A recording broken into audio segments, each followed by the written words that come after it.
Hello বন্ধুগণ, আপনারা সবাই কেমন আছেন? আমার নতুন ব্লগে আপনাদের সবাইকে স্বাগত। দেখছেন এগুলা কি? এগুলো হলো আমরা দেখছেন?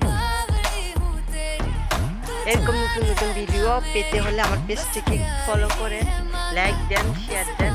কারেন্ট নাই তো এই জন্য থাকবে একটু আপনাদেরকে ভিডিও করে দেখাচ্ছি। বুঝছেন? চট্টগ্রাম এয়ারপোর্ট থানা, বুঝছেন? এখন বেশি গরম পড়তেছে, এখানে গাছের পাতা আপনাদেরকে কি বাজে বোঝাবো? আপনাদের জন্য কত কষ্ট করে আমরা ভিডিও বানাই। আপনারা ভিডিও দেখেন, লাইক করেন না, শেয়ার করেন না, কমেন্ট করেন, আমাদের থেকে একটু কষ্ট লাগে। আর আমরা এত কষ্ট করে আপনাদের দেখার জন্য ভিডিও বানাই। একটা ভিডিও তৈরি করতে অনেক অনেক কষ্ট হয়। এটাকে এডিট করো, এটাকে ছাড়ো, এটাকে সুন্দর করে কোয়ালিটি ভালো করার জন্য এগুলো আগ্রহ থাকে। ঠিক আছে?